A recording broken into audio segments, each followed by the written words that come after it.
Swayam Rupagada Madhyam Tadami Swapata Vandeham Shri Guru Shri Utapakamalam Shri Guru Vaishnavamscha Shri Rupam Sagrajatam Sarayana Karuna Pratyamatam Satyivam Sarvaitam Savadutam Parijana Sahitam Krishna Chaitanyanevam Shri Radha Krishna Padam Sahagana Lalita Shri Vishakanitamscha Namo Vishnu Padaya Krishna Preshthaya Bhutale Srimate Bhakti Vedanta Swami Nidante Namaste Saraswate Deve Gauravani Pracharini Nirvishesha Sunyavadi Paschatya Deshatarine Jaya Sri Krishna Chaitanya Prabhu Nityananda Shri Advaita Gadadhar Shivasa Hare Krishna, Krishna Krishna, Hare Hare, Hare Rama, Rama Rama, Hare Hare. We are reading the chapter called Narada and Angira Instruction. Brilliant instructions have been given by wise Munis to Maharaj Chitraketu, who has 1 million wives and no children. Here Prabhupada is saying that is why the builder of the law. He has 1 million wives and he has no children. But he cannot take it. He wants a child. What to do? The will of the Lord does not permit Chitraketu to have a child. But he won't accept it. You can't accept and fall in line with the plan of the Lord. I'm not able to accept and fall in line with the plan of the Lord.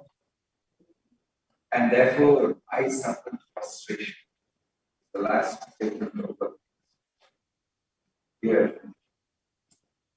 We should not create plans that will ultimately make us frustrated.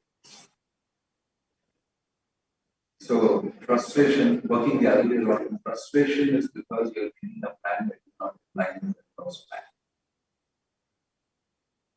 One very important instruction, frustration is because your plan may not be in line with the Lord's plan. How do I make out what is the Lord's plan?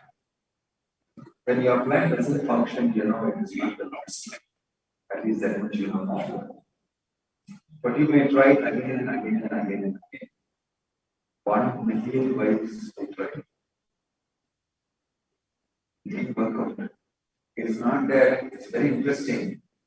It is not that Krishna is trying to make it. Actually, 1, 2, 3, 4, 5, 10, 100, 200,000, 1 lakh.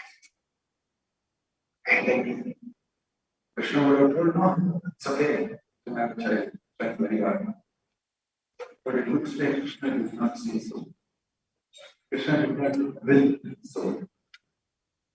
And does that mean that Krishna has become a very good, hearted person?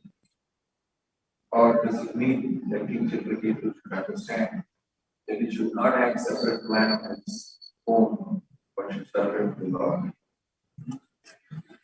Actually, very difficult for us to accept surrender to the Lord. Generally speaking, everybody in the community of beings say, oh, what is that? Child of God? That's what you are saying.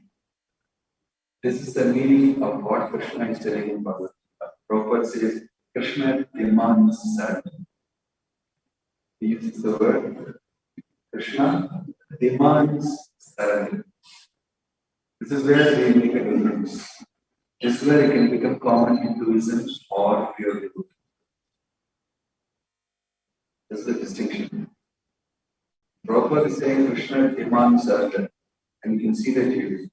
1 million wives. No. Surrender first. Follow my plan. My plan is you're not going to have a child. Are you willing to agree? No. Then you get frustrated. But in comes In between comes Narayani Nakhi. This is the meaning of why I'm here. This is the meaning of spiritual mastery. Prabhupada says spiritual mastery is a program. Yes. Says Prabhupada, he brokers the relationship for you. Because you're not able to understand. Why? Because of your investment inside man. Affection, love, and all these things which are anyway temporary. You're not able to see beyond the temporary. So, Prabhupada explains the Guru is like a broker. Then he uses the word, he's a negotiator for you. He does negotiations on your behalf. That is why he is very important. That is why he should be a person who is fully realized in pure devotee. Because you have to negotiate for this person's aversion. So you see how these two are giving the power to give him the child. Although the Lord has not given him a child. How bold you may think. How dare you do that against the will of the Lord? They know what they do. They know fully well the Lord's plan. They know fully well Chitraketu will not have a child. And you see, he did not have a child. Even after his child was born, he actually did not have a child. Because that was followed. That was followed. But he gave him a little experience. Within that little experience, he came to understand that now I understand. And he became a very wonderful, great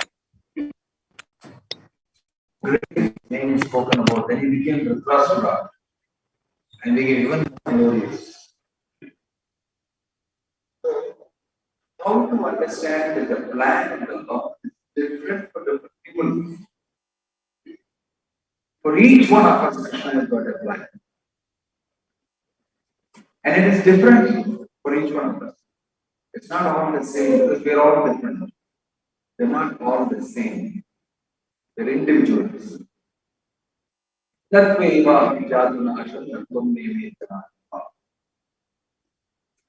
Individuals. And so we are individually taught and indicated to by Krishna. Is it taught? Teacher means should be one.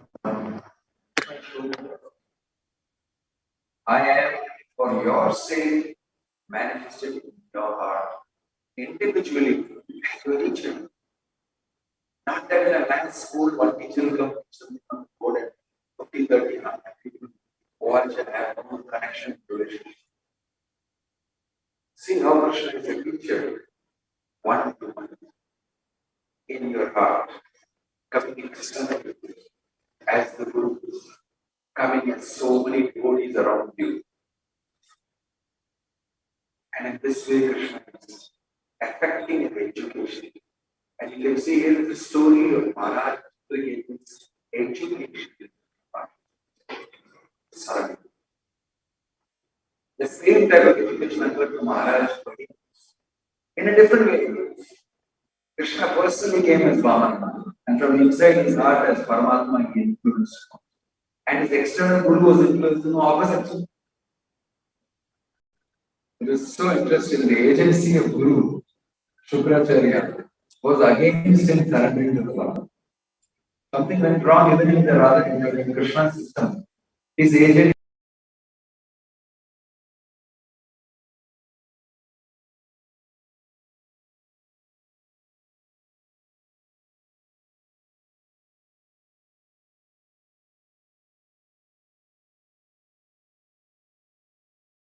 made him surrender. He made him surrender. My agent is not doing well. He is not well. But here you can see the agency of the Lord in the form of Narada, and they do a very good job. They said, you know what Krishna wants very good. Okay, here we have a child. But one condition, both lamentation and jubilation. They're not right of my kingdom. Just want a child. Good. Within that time, we will give you a lesson. That's how. Now, the child is dead. The scene here is the child is dead. He had fun. He had a lot of amazing happiness. I got a child. I got a son. The next king. Everything we celebrated. He had charity, jumping up and down, everything. But the child died because all the other things, poison, killed. See how human society works. Prabhupada used the word that he got a son by the grace of Maya. Very interesting the way Prabhupada is writing. Such useful book. Before that it says, by the will of the Lord he did not have a son. Then he said, it's written here, by the grace of Maya he had a son. Into to become the son. And disappears. And teach him a powerful lesson. And now when he is dead, he is unable to take it. And Angulimuni has landed exactly at the time of misery. Misery is the best time for getting lessons. When you are miserable, spiritual education is best when you are miserable. It's a different type of enjoyment you can have. If you really get into it, when you're really miserable, everything in the world is against you. And only Krishna is there for you. In fact, there is a different type of happiness. And he repeatedly wrote this in the Bhagavatam with many different people. Parikshit Maharaj was all alone. When he was cursed, he went to the bank of the Ganges and Krishna sent him. And here we see Chitraketu, 1 million wives struggling. And Krishna is sending Narada Muni and Hiramani to teach words. So these are great forms in the life. This Angili Rishi and Narada Muni moment in Chitraketu's life is a turning point. It's a real turning point. And Krishna is watching very carefully. Everything is there. He's Paramatma in the heart of Angili Muni, Narada Muni, and Chitraketu. Can you imagine how he's moving forward? It is never a good point of life without his knowledge. So, he is intolerant.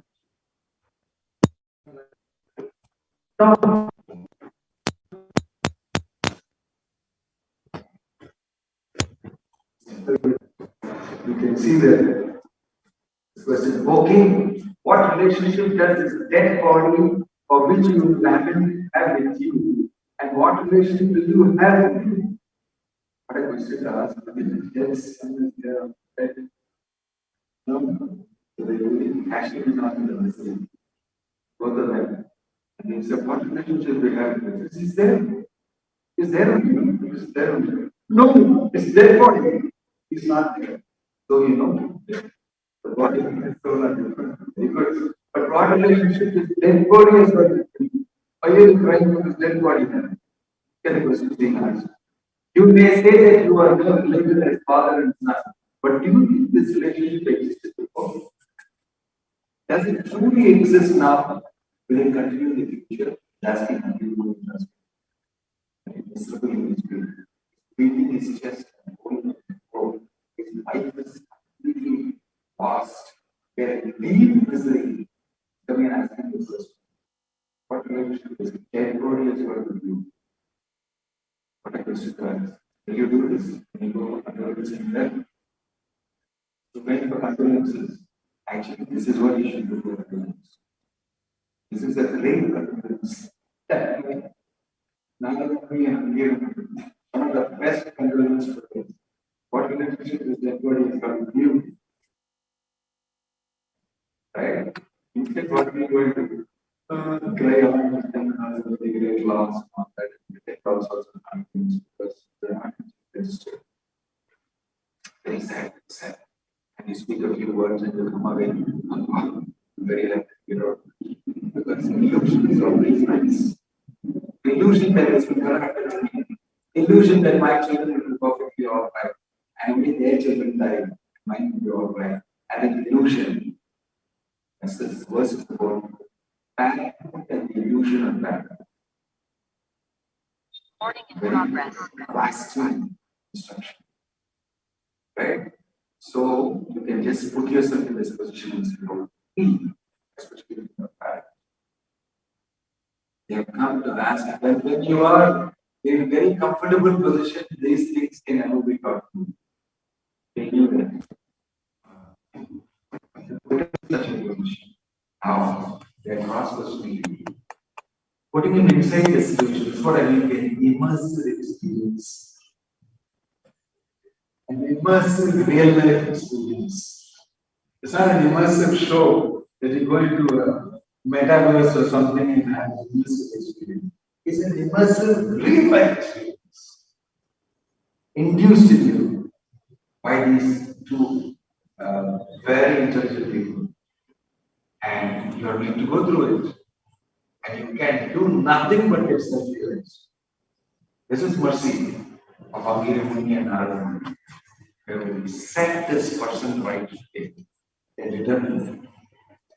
And they're asking these questions. And they're giving advice. O king.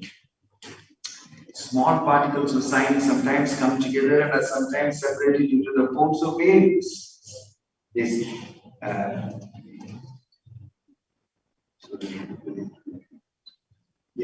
sorry. When seeds are sown in the ground, they sometimes grow into plants and sometimes do not. Sometimes the ground is not fertile, the sowing of seeds is unproductive. Similarly, sometimes the prospect of father being impelled the potency of the Supreme Lord and the child, but sometimes conception does not take place. Therefore, one should not lament over the artificial relationship of parenthood. Mentioned here, parenthood is artificial relationship. Only the Bhagavatam dares speak like this. In this world, when everybody is talking about relationship, there are good relationship, artificial relationship. Parenthood, the best of relationships, which Prabhupada said is the closest that you can get to true love. And yet the Bhagavatam says artificial relationship. Right? So we live in a real funny world actually. None of the things that we relate with, nothing we do is actually real. And we don't register it all the time. Even when we read Bhagavatam. We read Bhagavatam also, we will not register. So illusion is not something so easily blown apart. Unless you are willing to surrender. That is the point. Actually, Chitraketu is a wonderful devotee also. It's not that he's not a devotee. Don't think he's a non-devotee ever. He's a devotee. Otherwise, why will he attract the mercy of Narada Muni and Angiri to come to his palace and be with him? They have feelings towards him. This is a nice devotee. He's stuck unnecessarily in this. Right? So this is called Moha Mudgara. The hammer of illusion. Shankaracharya's Bhagavatam song is like this. It just bangs at all the illusion. It's called the hammer of illusion. The Bhagavatam song has been called the hammer of illusion. Beating illusion. And you can beat it a little bit in that. But you don't feel it after you come up with it. So we need this treatment. This hammering treatment. This hammering treatment is being given to children by Angiri Muni and Narada Muni. And it is the person who can take it is going to take it. Because the next scene is, after speaking all these things, still you're not understanding, they'll step it up. You know, you go at a certain speed and then you're not meeting the necessary time, you press on the accelerator and go faster. They see that it's not still understanding. They step it up. They said, okay, I'll bring it back. And they bring it back into the body of that dead son who wakes up. What an amazing thing to do. Bring your dead son alive. See what all they did for Chitraketu to get realized. And the dead son. Imagine this. Wonderful. I always thought you should that's so cool. Not yet, just you wait. And then he speaks. The dead son speaks. And then he says,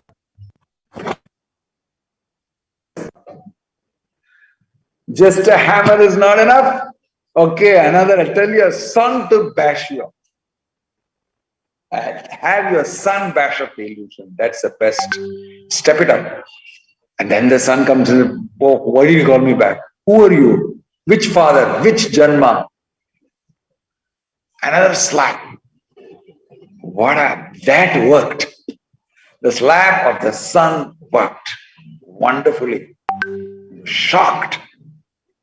Chitraketu was shocked. And both of them were witnessing. Very good. Now it's working. Now it's working. Because the son gets up and disowns his father.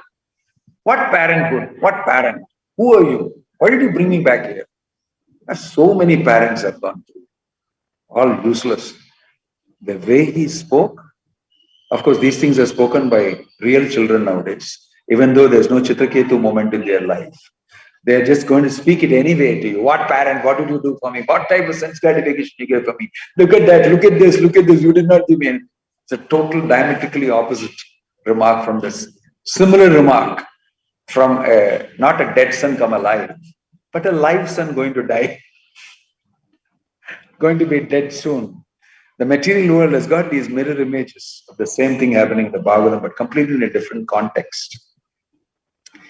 And that hammer really works. Chitraketu got out of his bubble. His bubble broke. Now, what we need to understand here is Prabhupada's very beautiful purport and says, you must understand. Because you're a parent doesn't mean you are the person who manufactured the child and you own the child.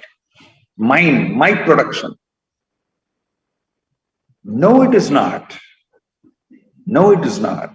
And he's explaining the production. Sometimes it doesn't work at all. Sometimes it doesn't work at all. And it works in amazing circumstances sometimes. Sometimes it works in amazing circumstances. So why did he accept the fact that if it is not working, leave it. Don't over-endeavor. Prayasa. Over-endeavoring kills your spiritual life. So he's advising, don't over-endeavor. But you over-endeavor and you're not able to understand. You're not able to take it. This is the meaning of attachment. If you're attached, it's not easy to understand Krishna consciousness and execute Krishna consciousness. This does not mean you should become artificially detached. As much as attachment is bad, artificial detachment is also bad. When you're not yet ready for detachment also, you should not try to be detached. It's also equally bad. It's the other side of the coin of attachment. Jai Jagannath Baladev Subhadram Ki. Mature detachment means you have gone through attachment and seen the misery of attachment. You know, you feel it. And the best place to feel it is Grihastha life.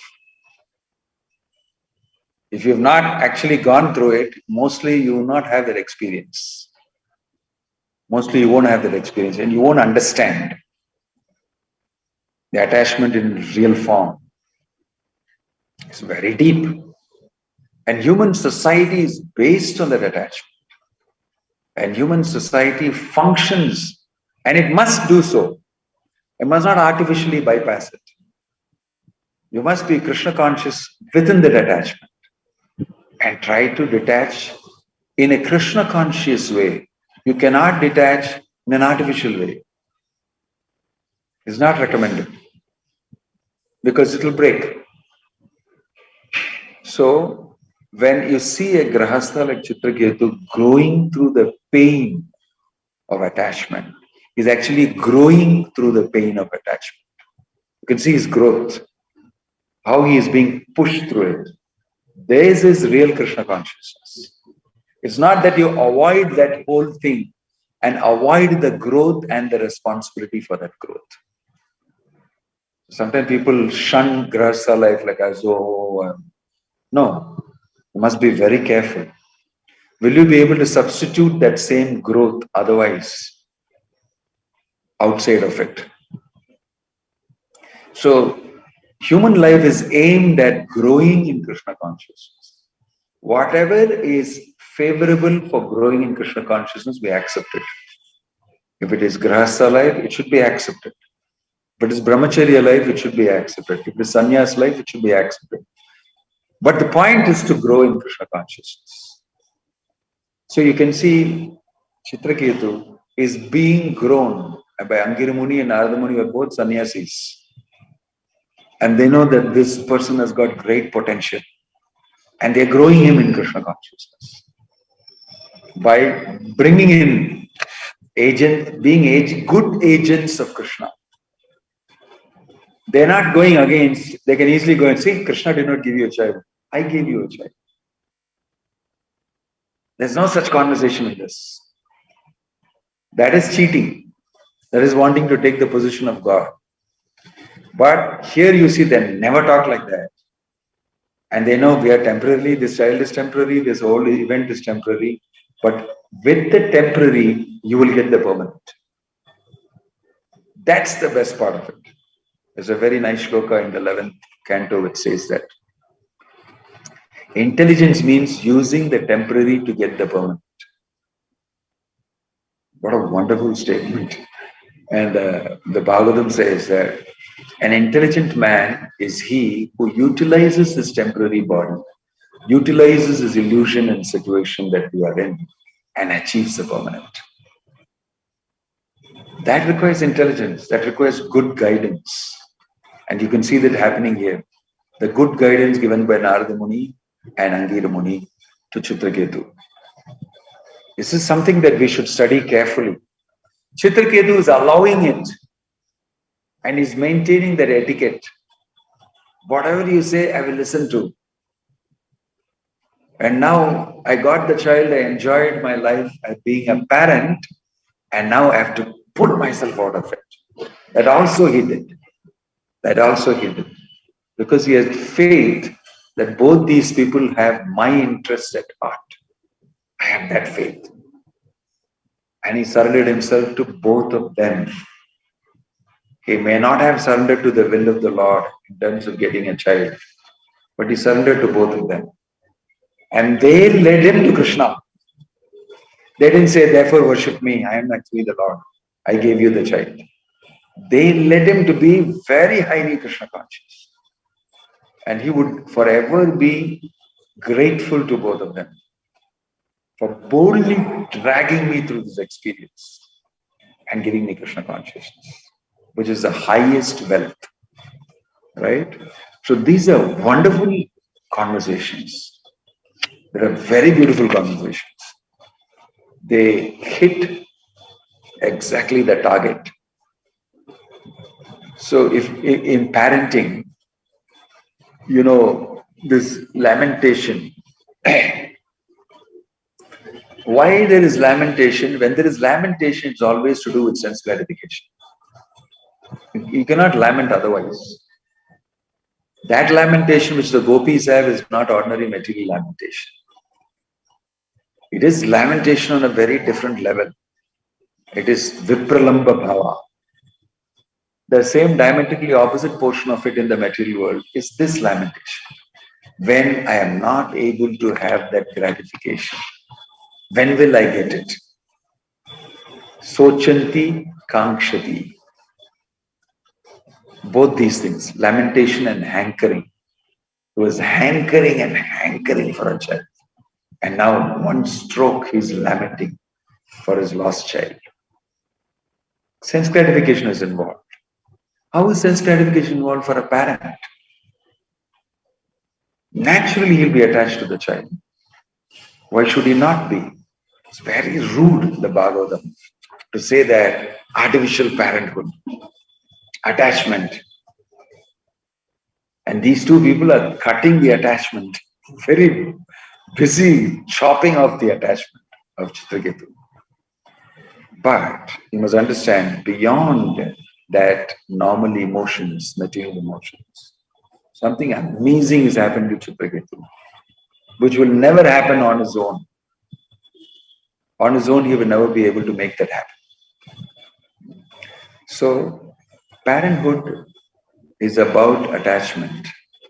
And we should read this, and parents should read this and understand, yes, the child, I should definitely bring him up with love and affection, but not at the cost of my love and affection for Krishna.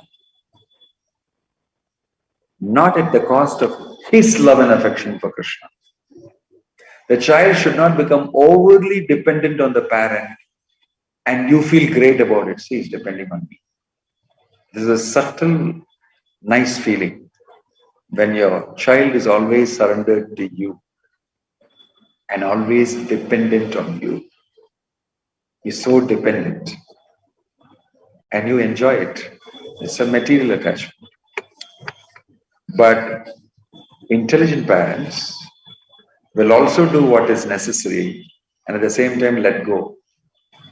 You do it on your own. I'm not available for you at certain times. When you overly try to depend on me, I'm not available for you. Because I want you to learn to depend on you yourself, to depend on yourself and do things and become Krishna conscious. That you should teach. You know where to draw the line of affection and that affection becoming a spoiler for his growth. That requires great detachment, actually, to draw the line and say, no, I'm not giving this to you. You're asking for it, I'm not giving it to you. But actually, the opposite happens. The parents enjoy the fact that the son or the daughter is very dependent on me, mostly the son nowadays. And that's especially with the mother. And the mother is also enjoying it. So much she's enjoying it that when the son gets married, the wife feels completely lost. The new wife, I did not do anything wrong. But she's treated like some pariah in the house. Especially the mother treats her like a great competitor. To competitor to what? To the relationship I am enjoying with my son. Now you have come to share out of it. I look at you in a completely different way. Arey, why did you get married then? Why did he get married then?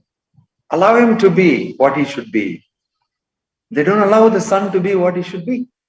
Possess him so much. Possess him so much. And he becomes a dead zombie, completely under the remote control of mother's affection. Should I divorce my wife? Yes, you must do it. She's a very great threat to my association with you. Of course, your association is everything for me. Kill the wife. Divorce her. He said, what did you do? I didn't do anything wrong. I washed the clothes. I cleaned my mother-in-law's bed. I did everything that she said. Why she's constantly thinking I'm some stranger, I'm pariah, part of. No. I didn't do anything wrong. And the husband also knows, you didn't do anything wrong, I know. But I'm helpless. Such an idiot of a son. He doesn't grow. He will never grow. He'll be just a mama's boy, even when he's 40 years old. What can I do, mama? He'll become. And the mama enjoys it very much. See, he's very dependent on me. Crazy. So, balanced parenthood. I know I must love my child for his growth. I must be there when required. At the same time, I should know when not to encourage it beyond a certain limit. Right? Hard lessons Chitraketu is learning. Very fast he is learning. This is what I call express education. Super express learning. And he went through it. He benefited immensely from it. He didn't have to take any more lifetimes of learning. Right? So interesting lessons on parenthood. Very interesting lessons on parenthood. On the other side, if you see Vyasadeva and Shukadeva Goswami, their relationship, father is running behind, hey, Kunchum, please look back at him. And nothing to do with both of you. That's another wonderful story. Total detachment. He's born and he walks off. He's born and just walks off. And the father is running, son, look at me. Take a look at you. No, not required. No, not required. He just goes away. Amazing. And you'll see Prahlad and father relationship. It's one-way relationship. He's interested, my father should become a devotee. And father is saying, you rascal, I'll finish you. What a relationship. It's diametrically opposite. Two different things. And he brings upon mercy of the Lord on his father. These are all amazing parent-child relationships. He's an abuser of his child. And he gets the highest reward because of his child. It's a very amazing pastime, if you look at it that way, in terms of parenthood. Same, you will see Brahma and the four Kumaras, parenthood. All four of them will refuse. Now you become Prajapatis and no, sorry, you're not doing it. What? How dare you say no to me? I am Brahma. I am Brahma. It doesn't matter. It actually doesn't matter you're Brahma. Because the supreme absolute truth, the personality of God, it is everything. But I'm your father telling you, you must follow my order. No. No, you're not getting married, you're not having children. That's it. He became super angry. But they went. Nothing happened. Same parent relationship you'll see with Daksha and his sons. Daksha and his sons. So Bhagavatam is full of parent relationships with their children. Lots of very interesting, brilliant examples. And what is at play? Growth of the child. How should the child grow? He should grow in Krishna consciousness. Let him become a lover of Krishna. Doesn't matter if he is not having a great relationship with you. You should feel great if he has become a devotee of Krishna because you've done your job. You've done your job as a parent. You should be very happy. And invariably, if he's a devotee of Krishna, he will have a very good relationship with you, irrespective of your past. That's how a devotee will be. Krishna consciousness is always successful in relationships.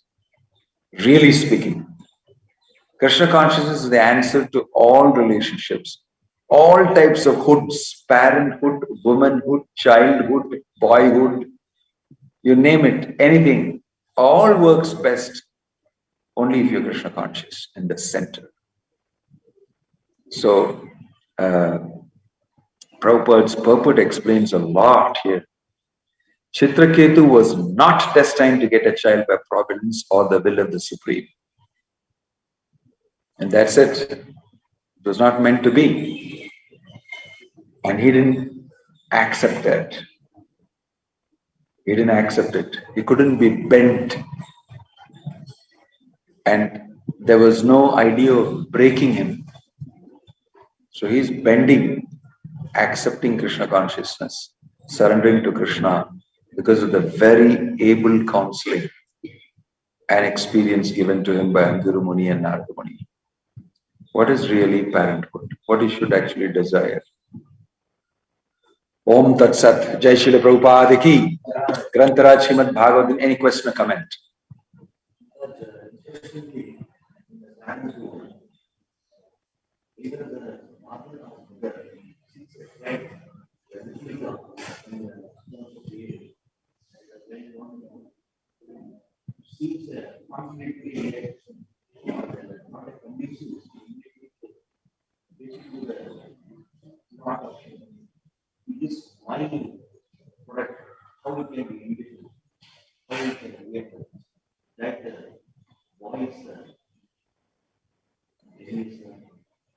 Not exactly enviousness, possessiveness. It's my possession. My possession. And you cannot be without thinking, come from your body. How can you not think it's my possession? You can be so attached to a phone which never came out of your body. Such heavy attachment you can have for the phone. And what much you must have if it has come out of your body and you have borne the child for 9 months. How can you say no to it? It has to be like that. It is designed like that. But the design is also meant for you to understand it's not yours. That is education. You are thinking it's mine, and the education is it's not yours. Education occurs only when this is understood. Because that relationship is temporary, that possession is temporary. So everybody has to go through this, actually. The pain and the what do you call the challenges to keep up a possession of yours also is all the endeavor in this world.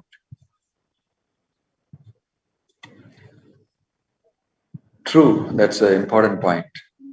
Any question or comment? Any other question or comment?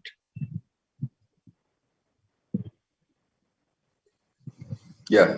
Just a quick clarification that the kid was denied millions of times because he was a devotee. If not, might not have happened. No, that's answered by Prabhupada. Doesn't matter devotee or not devotee. It's the will of the Supreme that matters. Krishna doesn't desire it for you. That's all. Whether you're a devotee or a non-devotee, it doesn't happen for you. You have to accept it. Non-devotees normally will not accept it so easily. Devotees can tend to accept it. That's why you can see Chitraketu, a devotee. And you can't just see it as ordinary attachment. This is a legitimate thing to want to have a son because I'm a grahastha. Don't tie it up with the type of mentalities people have nowadays. Some grahasthas get married and desire even before marriage we will not have any children. Some different type of grahastha life. We don't know what that is, Kali Yuga. But normally, Putrarthet create bharya putra pinda prayojanam. The father has got a purpose. And the grahastha, as a grahastha, I've got a purpose. Putrahinam graham shunyam. If I don't have a son, my household life is zero. What's the use of being a householder if you don't have a child? So you're not a grahastha if you don't have a child. So the desire to get a progeny is natural and it is encouraged.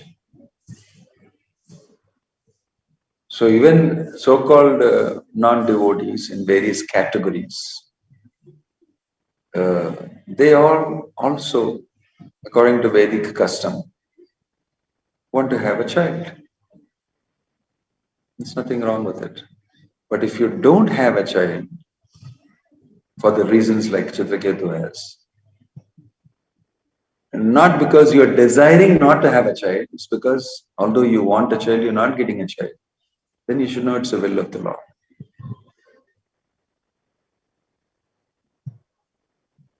And you depend more on the law. It's not so easy to do.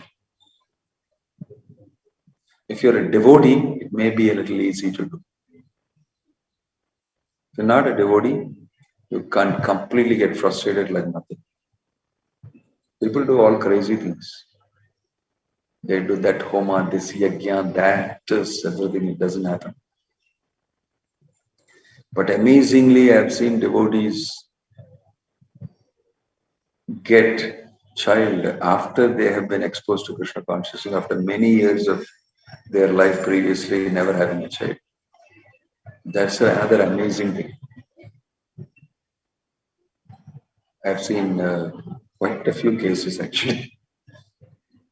10, 12 years that Pujari from the Janardhan temple in Varkala never had a child. And our devotee told him, you sit in the Narsima Yajna and offer to the Lord and this thing. And he did that and he got a child.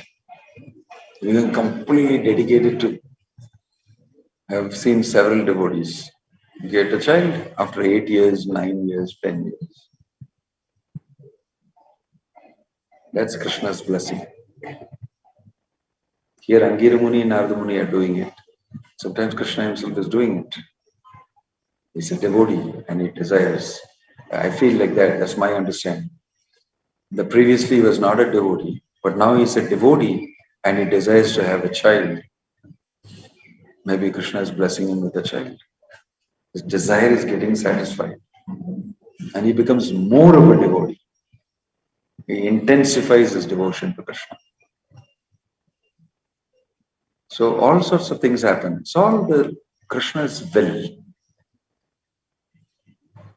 Krishna's will. That seems to be the primary thing that's being spoken about here. Recognizing the supreme will of Krishna. Prabhupada uses the word supreme will, not an ordinary will. The supreme will of the Lord. The will of the Lord is established here. The devotee wants to have a child, which will divert the devotee away from Krishna. Then the same amount of persistent will of the Lord was found. Then the evil of the individual is also compensated in that way. So, no, for a non-devotee, it will go as per his karma. For a non-devotee, it will go as per his karma. Not destined to have a child. I use the word destiny there. For a devotee, it's the will of the Lord. Sometimes his destiny becomes the will of the Lord. Now let it be like that only. This is the meaning of yoga kshemam vahamya. I will carry what you lack. I will preserve what you have. And I will play with it so that you become Krishna conscious. Even your karma, your horoscope is in the hands of the Lord. And He will use it accordingly to give you Krishna consciousness. Sometimes there may be changes, sometimes there may not be. It's not needed. The same template is used.